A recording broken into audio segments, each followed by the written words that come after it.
Với nó thu soi tu hi Pu.TBCA lal ven chunga ani a advisor to CM tu na chuan thu soi turin kan so manga hei hun ala thola aduang zong te chu le tha ti te soi turin ilo so mang u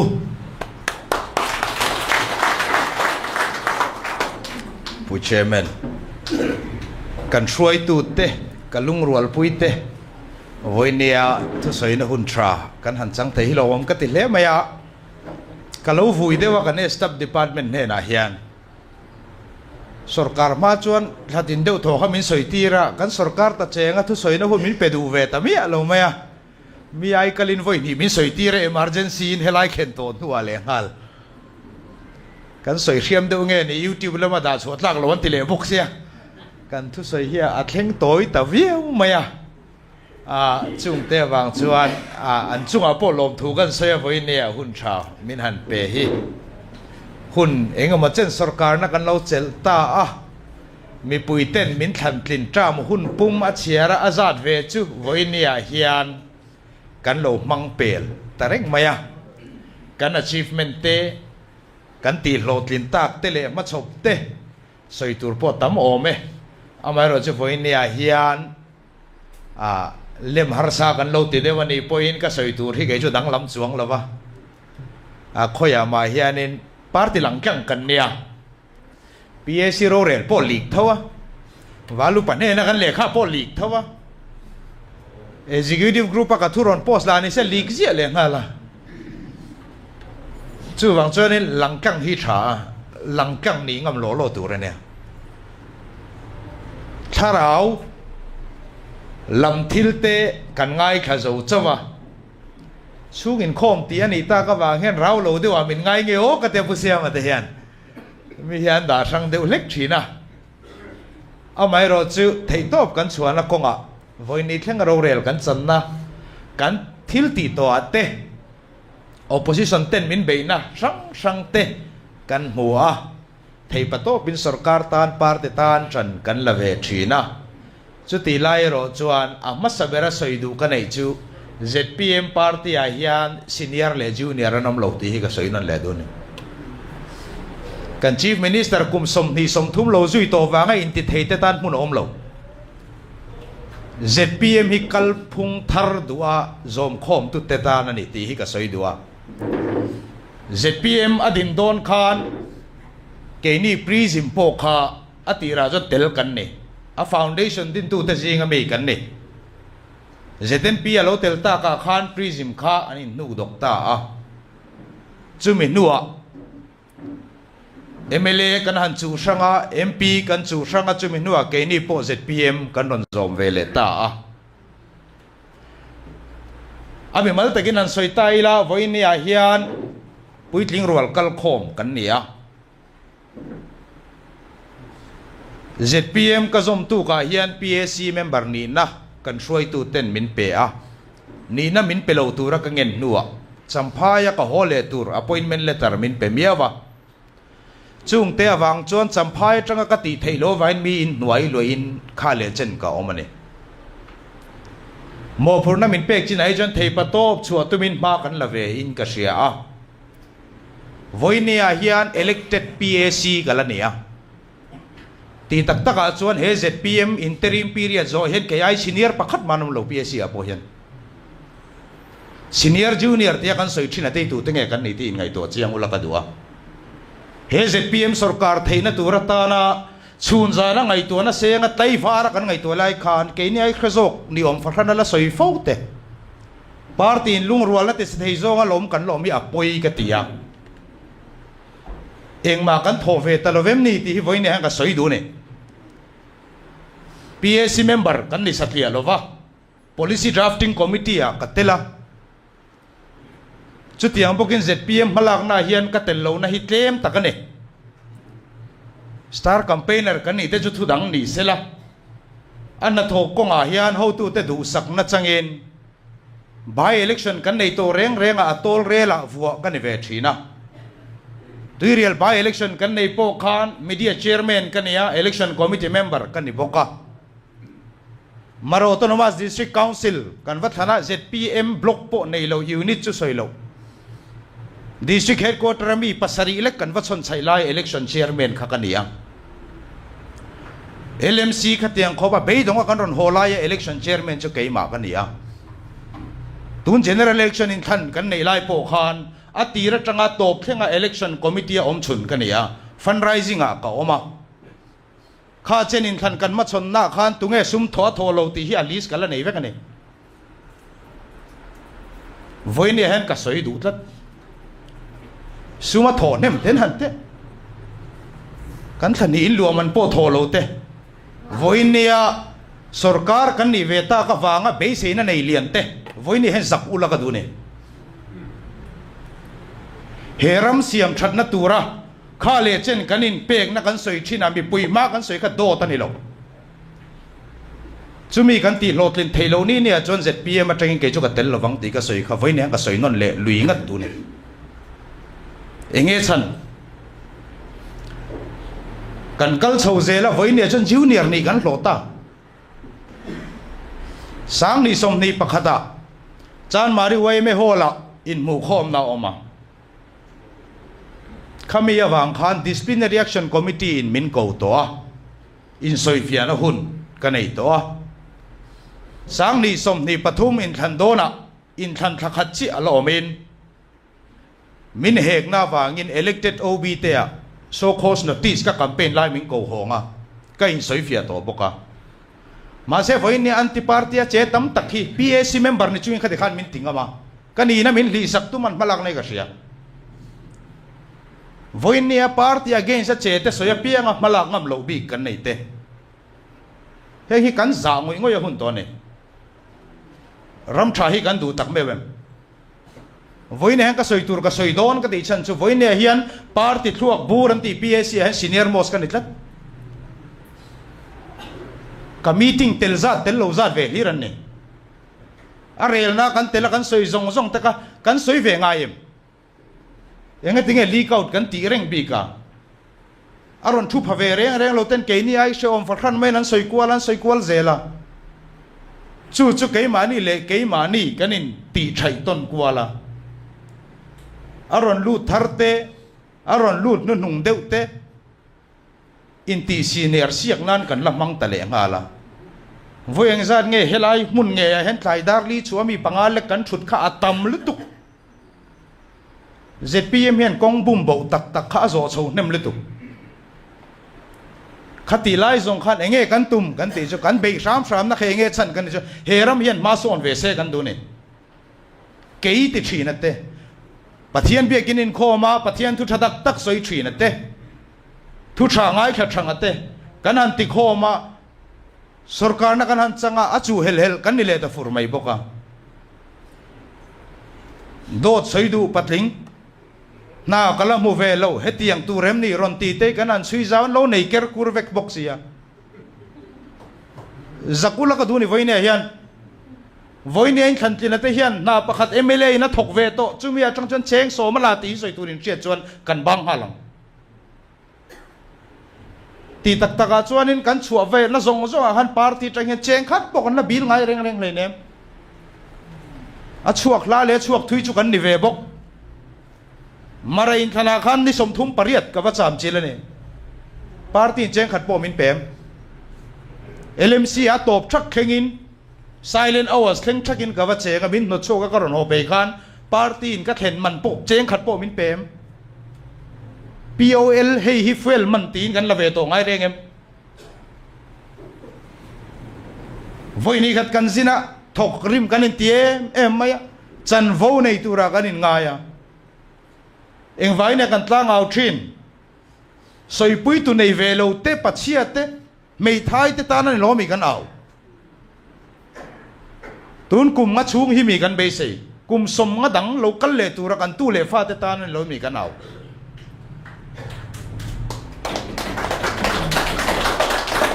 in tuai thar kan mamo MLA ta kan in tuai thara tu evangelism ani meron thil fia kan mamo lo pathian in fin na min pe thu dik ngai nat na min pe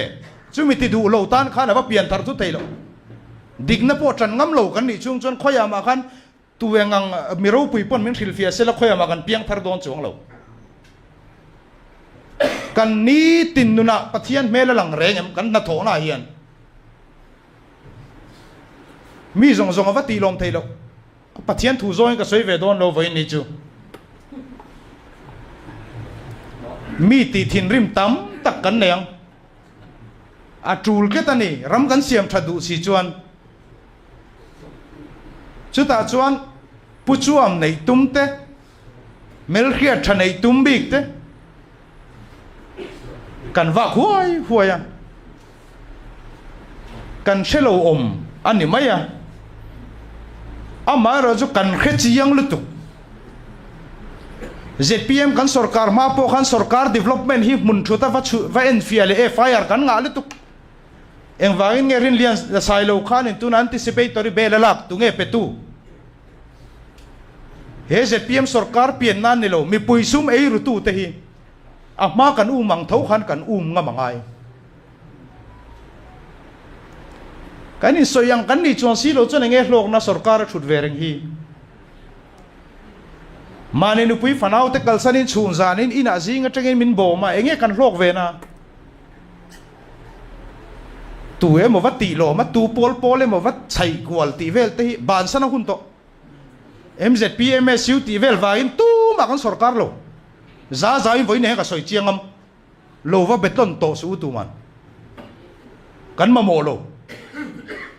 kan ti dik lo wa ni chuan an thei tok len thiam tok len duang tok in ti ro se kan dik ngam tu ra ni chu tiang ani si lo wa tu te mo tran pui na kan va zom chuk to par ti chung bo ruak tu e mo kan khil chua zel si te chu neng tin nge ni yang mi pakha du dani na kallo collective leadership kan ti ro kan khresuala thil eng ki ma in ron tu ra ni lo thutluk na thu pek pengam kan ma mo to voi ne hian sual kan ngai ani sual chumi kan ti ngam chuan lowa ti thei ve ni o ma in sia kan tam lu tuk chung chung kan boi tol tolang sarkar le po ni le engram ma hi kan theng don lo re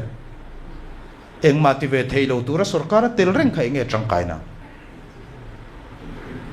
mi puin be sei nan nei voi ne hian chu be sei na ti tham ral tu chu kan niang te ka hlawa kai ngai tu na sa khop maya nizan masa tangin mumang lovin le ka bu sang ka chiera ka keu ko la ka zia ka amai ro chu chulin ka selem lo abu lai kir leng u itile le nga mangu enga tinge he sarkar hi ka siamani tingam tur khopa thok rim in ti te hianin enga tinge mi pui nen thleng tur chu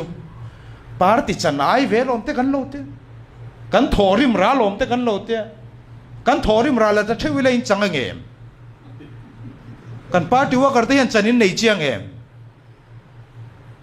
chu kan du zo kan em thil thale diglo po soilang ngam to lo khobin voine local khom ten kan party policy kha voi khatal chiar chuak le teu kum ni le chan ve kan liam to eng chin hinge kan ti lo tin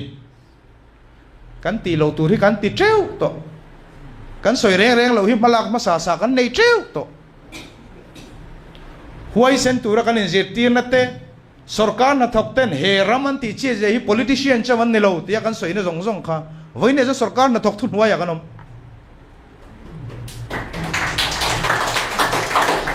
kan ngam lo enga tinge chan party wa karten hi ka fanu ka fa pa hi lo da ve te kan tia chumi chu lo du sak ve te kan ti chung chon dik lo kan ti chon official min ngam sar to mai ni zia ka voi khadom turin voine local khom te kan ngen du chu kan minister ni ve ta ula dan ni mi alawa khan sign turin ikut i sign tir ngamangem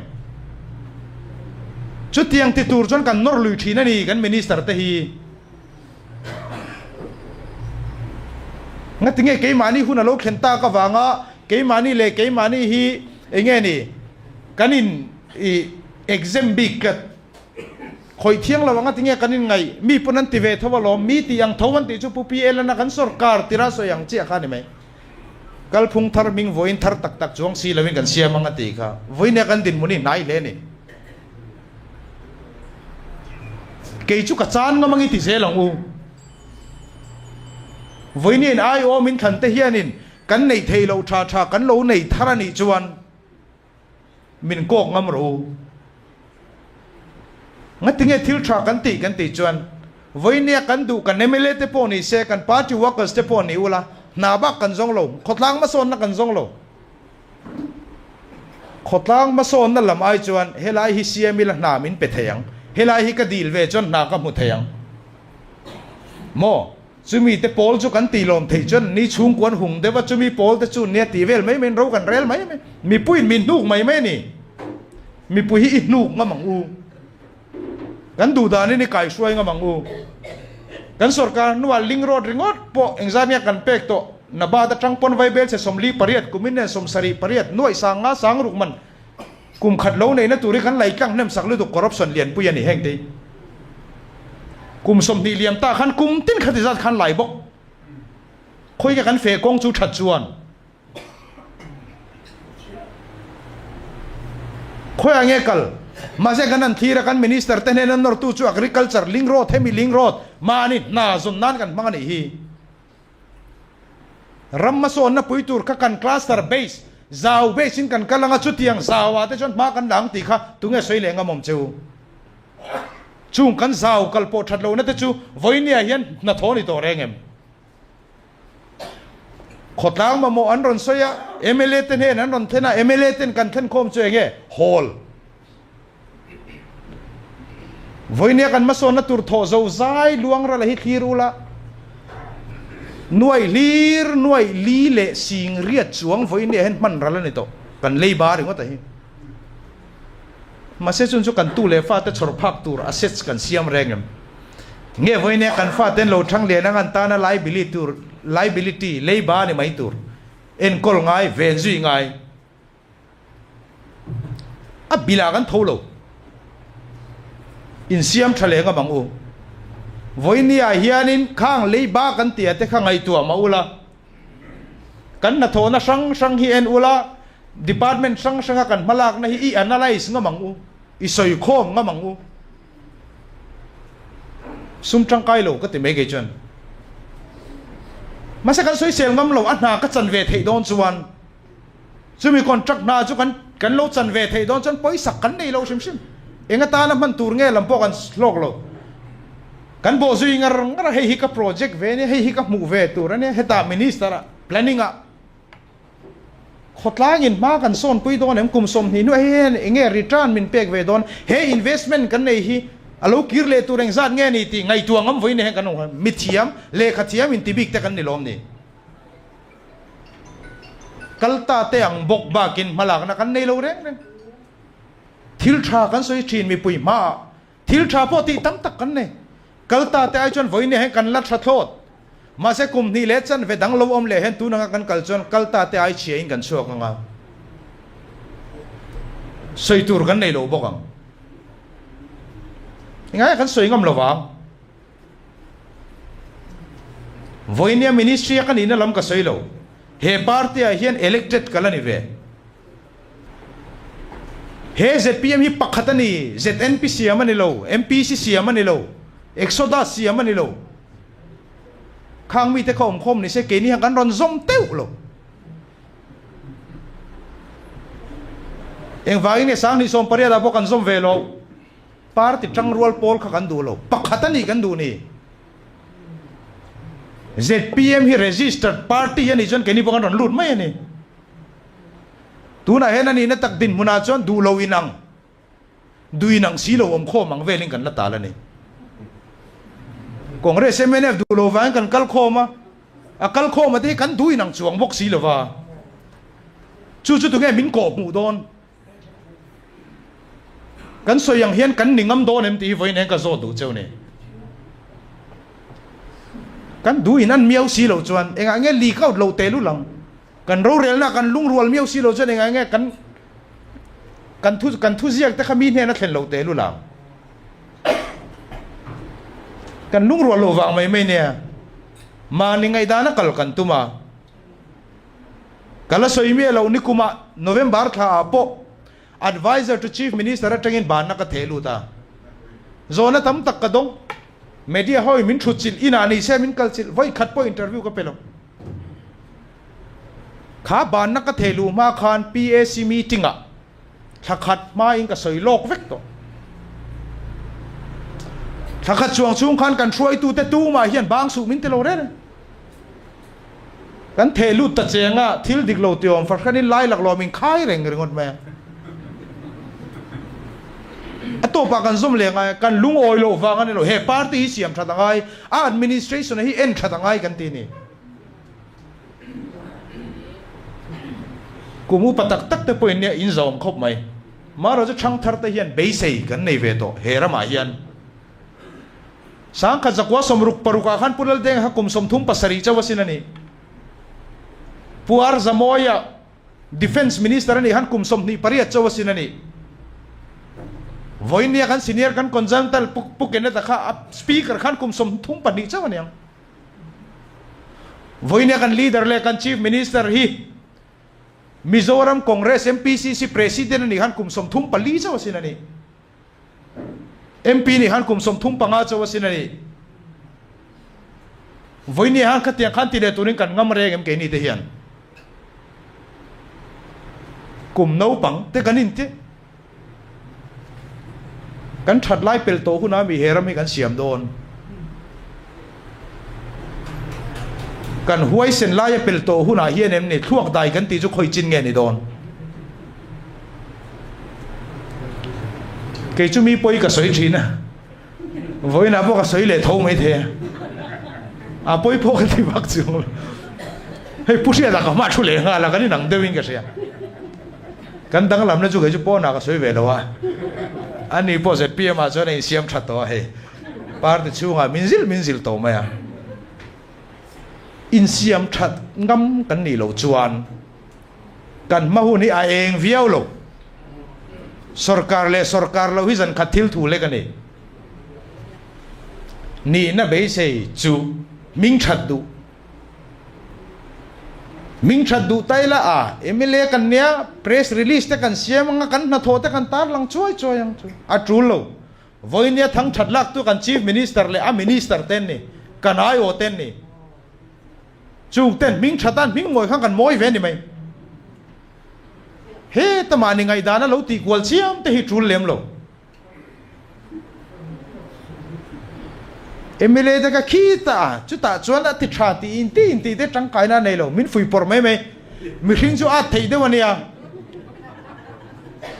tu mani health minister po kha a health minister to bla ma de kha chuan dam do hi ka cho mai ni ti nge ni in bol thei de mai ne mi hring hi min bolang zeling kan omang min bolan vai chuan in atuar tu tur chu in ni ve thong ke ni chau kan ni don me lo ne in fak kon vak te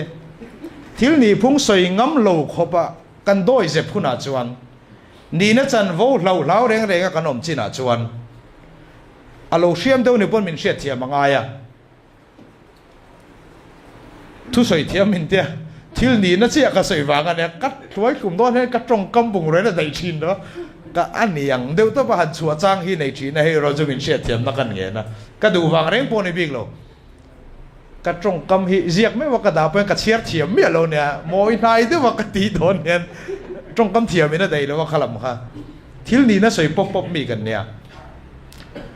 he sarkara tun din hun nai te a po pusa pa pudua angai te bo kin ron rileto PAC ro re la le kan te PAC nan re la ni mai azo der he party hen lung ro lo na pakhat maum lo kan mo phun na le kan ti tur theu hi sia ila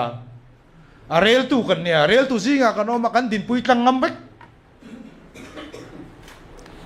kan du lo zo kan rel pon pola chon a rel tu te din ang kan ding tur ani amaro jo kan party hi kan mak khop ma a re tu rom ne in ngai ve na hen kan khen me lo le ling zo ngaron so ki tam du khop ma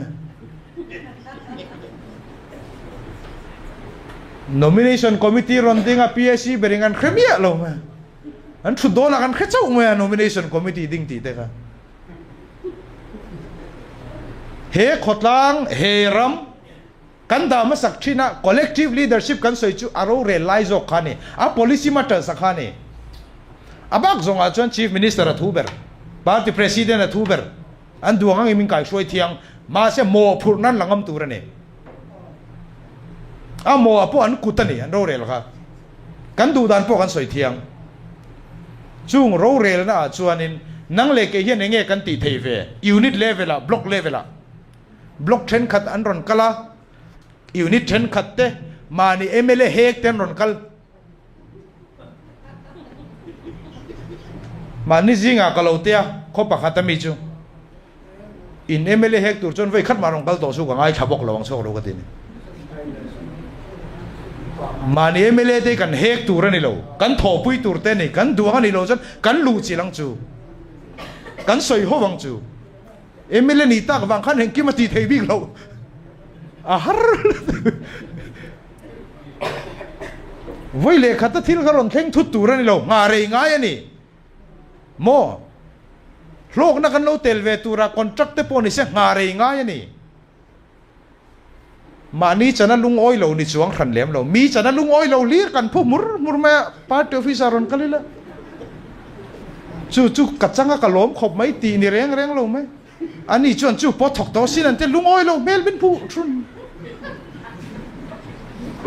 mani chana tal lung oi ang u alo mom mi chana po lung oi zir veng u enge kan tong trai thin thenom khoveng te ta nan lo mi kan tong trai pui thin heram tan hian lo mi kan tong trai thin mi in mal som na lo dona ma som na lo mu kha enga ti kan in lom pui thei mi lo mi ta od reng in hedi chuan in kan hoi kum tuan in kan lau dewa ro rel tu ni chuan a fel fam kim vek lo kan throi tu te po fel lo chin chuan nei mai thei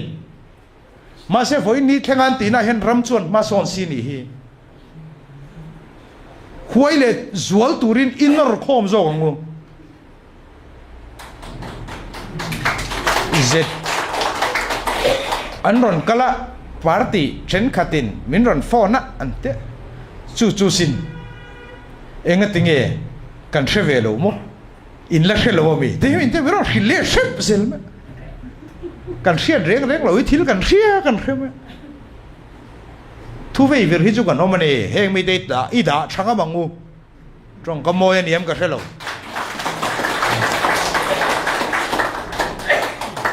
a mun lo min ti le takin kan throi tu te hen om vek hei ba ka mun hi ke jong ka khelo mun da kan soi ve ngai lo kan party workers te zom tak te ka ngen du cheu chu heram hian kum som nga eng mel mangnge put don chu mit thang amang u chu tiang tu jon kan throi tu te hen vision an neng ti ring amang u an malang na hen a tuar tu kan omang midang po no mang alo vui pui tu ni lova mo alo in sui rem tu ni tu mangu ti voi ne ka thu pui ani min soi reng don fam kim kanom lo ke po ka suak zo chawanga min ti le khap don ti jo ka re thoma se pui ka te wak chong lo thil kan soi hian kan ril ru tak hi soi mai la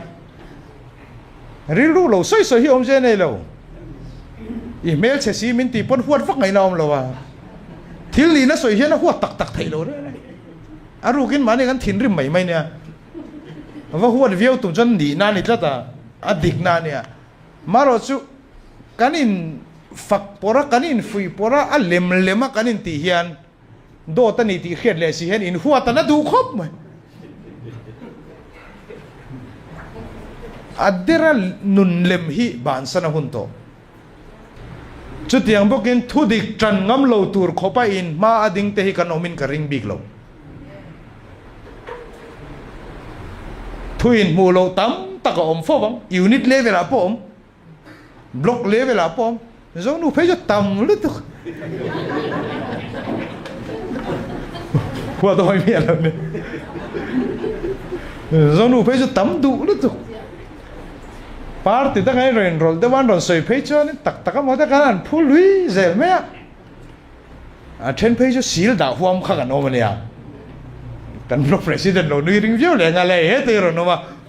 emle te kan fam kim lo kan block te kan unit te ne na kan ti lom lo fo bang amai ro chu ke ma ni zo ka hian voi ne hen in tuai thar nai mang le teng u ZPM ni hi to heram siam thatu ni hi to chu ta chuan kan chan vote kan ti dik lo fo chuan office no seat leak out kan han te kan han NG kan han chuya RTI chuti mek lai ro chuan kan minister te an huai theina tur chuan dik lo kong ti lo turin i tran pui an hnungai ding ngamangu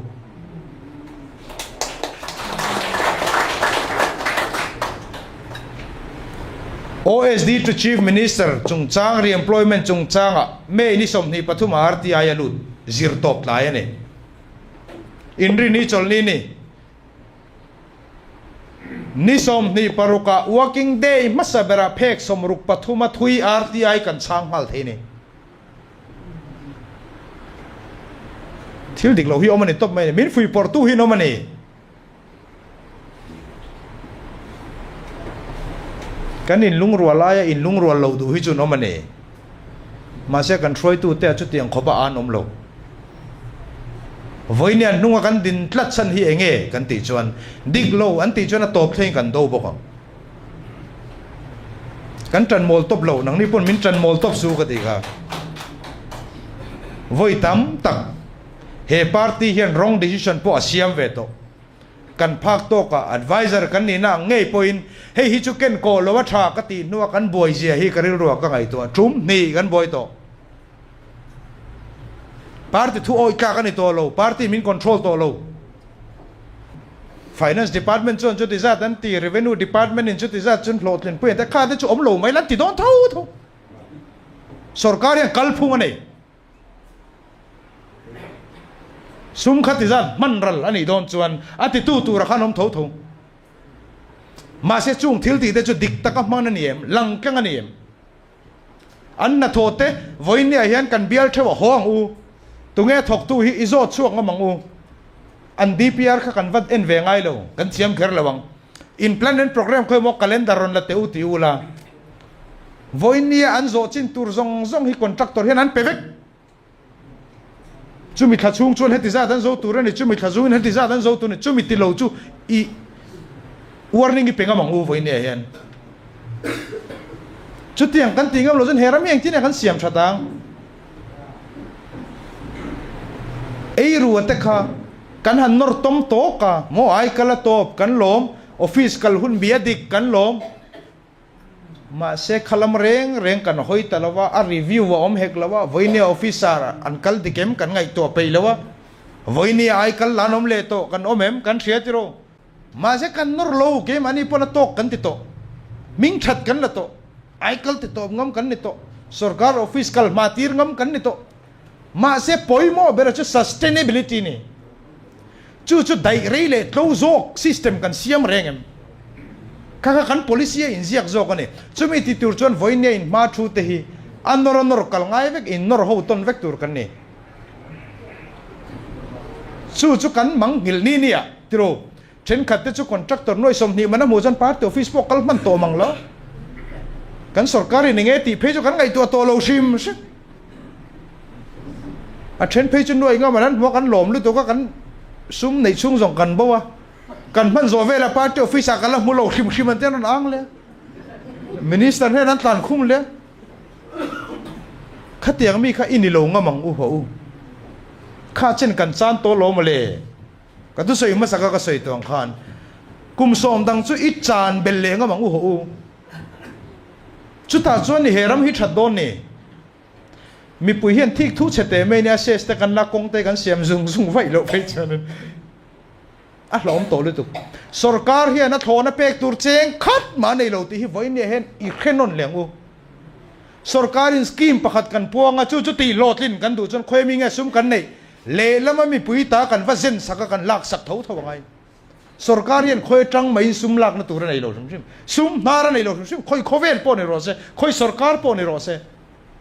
kan thil ti du le kan ti zong ai mi pui ta kan chu tho ngai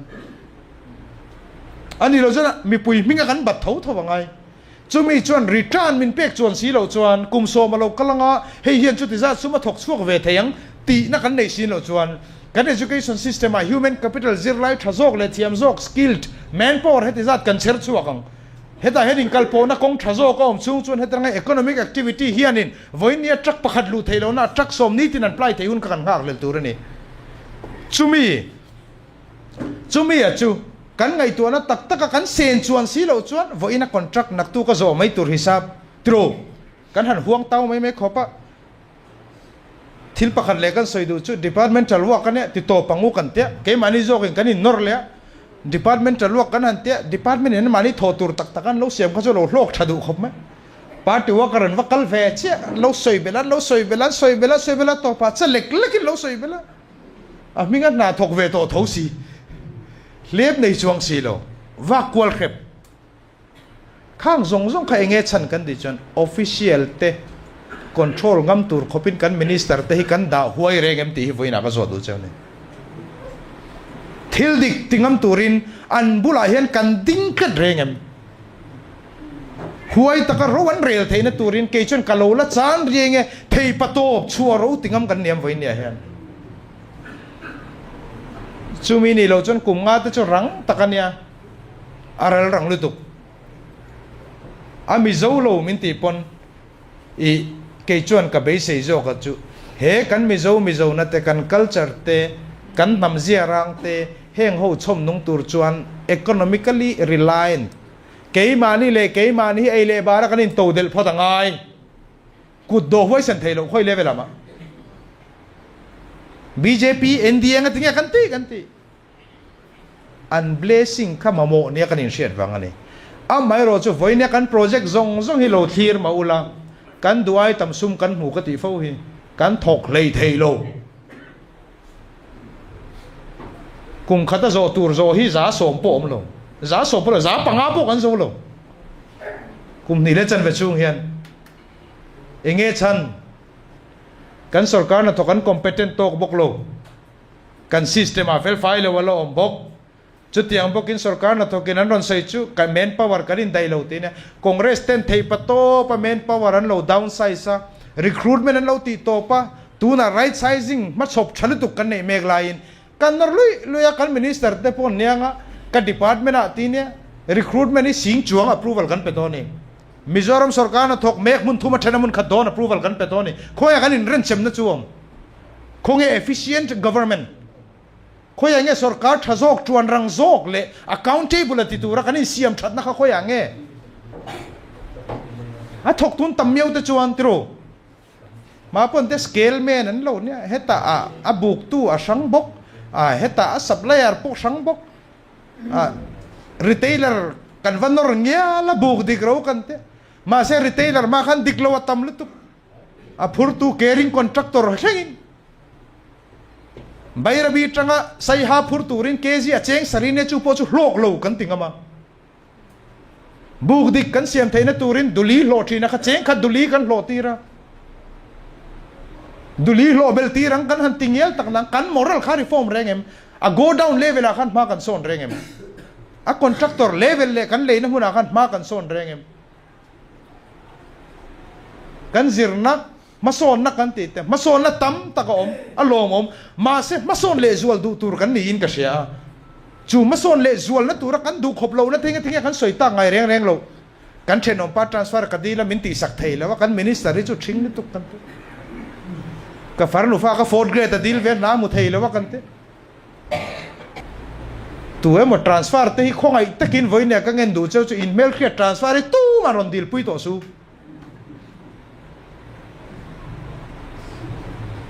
เกี่ยชุกไอ้เตะก็ดูตกกันมินิสเตอร์เดบอยกับเป็นไงหรอสุรการนัทกดูอันนี้ช่วงชวนตีน่าพี่อาคัลตูร์จะเคลมมาสักเบอร์ตัวนี้รู้ไหมเนี่ย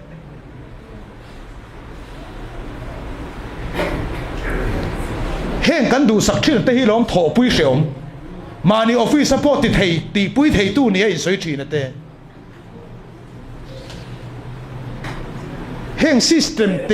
ะเฮงกันมินิสเตอร์แต่กันปุ้ยเราชวนอันนี้ท่านหัวเสนหาร์ตุกันวันนอร์ซุยปุ้ย มินเป็กตั้มตักโอมังกันตีกันซุยจู่อมข้างกันบล็อกแต่กันอยู่ที่นั่นตีจุกันเปเวมาเสียอัฐิโลอันตีจนนรโลตูรกันนรไงโดนบกโล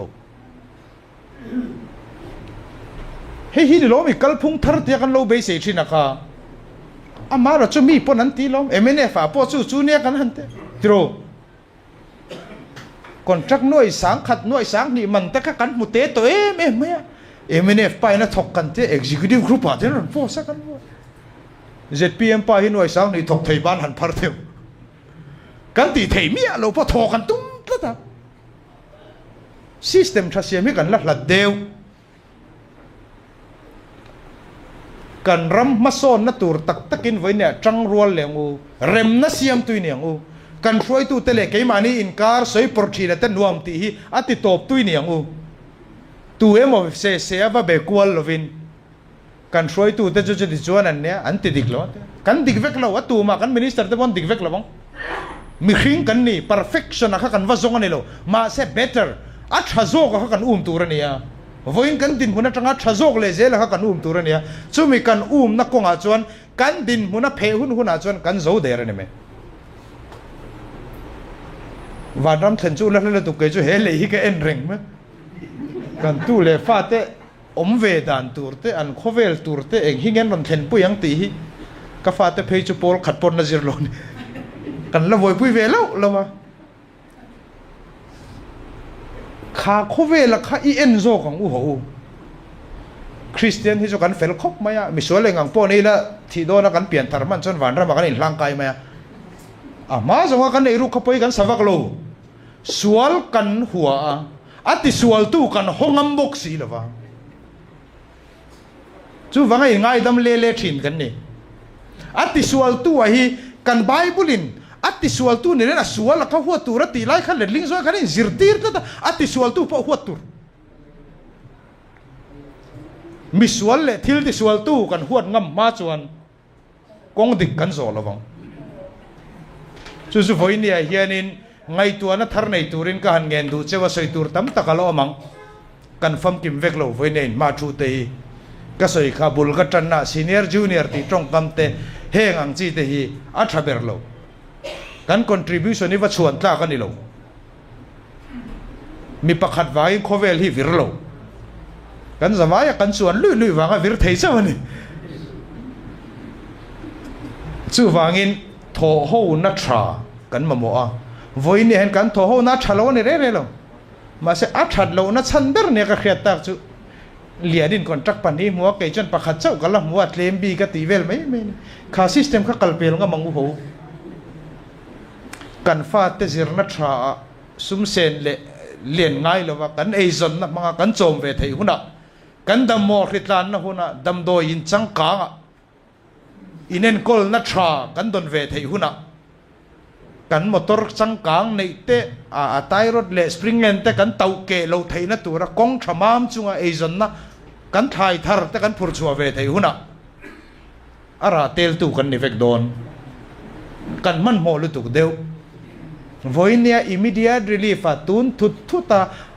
เตลกันตุมนาริโรยอีไปงามังอูกุมสมปังอาจจะกันเตลเลเมมังกันฟาดจนนั้นรอนเตลเลเมมังเองพวกนี้เสละมาบากกันละเนี่ยกุมนี่เลจันเวดังสรการนะหุ่นกันละเนี่ยกันมินิสเตอร์เตกันช่วยตุเตกันปาร์ตี้ช่วยตุเตท่าติจักตุในตุรินมานิบฮัมไฮตุมกันโลอมอันนี้ปอยน์ฮัมไฮทรีนกันโลอมอันนี้ปอยน์อินเอ็นฟิอาเลนานี่มังเงล่ะวันนี้มินซิโรกันที่พวกเขาละสวยงามกันเอรูโลเอรูกจะสวยโลสรการสุ่มเล่ไปจังเห็นเจงขัดพวกกันถกระวังกันตีค่ะเอเมเลตียนคนจักถกเวเลงที่นี่สวยตัวอังกันจันปัวแล้วนี่ตีเวไตเลยให้จุกเขาแต่ว่าตีเวเลงที่นี่เนี่ยอาอมอังให้จุกันวัวกันแต่ตานเวกันนี่กันตีเวเวกนี่มีดังตันกันตีโลกระชุ่งเต้นควายหมดนาโลถกเสียจังกันจงงำโตนะโมสัมภาระกับอูนาวเตคิเองมาณทกลวันนี้อินปุยันออกมาโลหันเปเวงว่าตายละกันมินิสเตอร์ตะกันเนี่ยไม่ได้กับอูเตตันเตกับเบียร์อะไรตีละเองทิ้งเงี้ยในตัวกันมากันกุศลตลาอินดูสักเทนะอมชิมให้จุปาติว่ากันเตตันกันติเวก voi le khata ro chan min dai lo tle mi la nga kila huaisen takin kan soi tu te an huai le zual theina turin le kan honga kan party policy khai chiar non le theu te ngu eng hinge kan ti to eng he kan lama bak ti hre te ngu kan party policy te atel mi lo te kan ti le thut thin masa kan khelem le lo ba a poi lem lo soi tu chuan a soi ngam tur ani a mo alangam tur ani a chu mo langam soi tu chu voi ne kan ma mong bokin a nuwa hian rem na siam tu ni chunga an huai sen theina ni tura aban alung phum ni theu turin kan kalna pianga koi de phone kan dong ani point koi ai koi san to tur lo ti pui hlu lo tur helai level a chu lom kha lom dik lo ti tak tak ada chu da soi chuak tu hi chu contract mo lo lungoi lon ni du mi pa ngai na soi sen wak thailo voin ne kan sarkari alakal thari ti sual kan ne ni pon za som ko pa ko alakal thari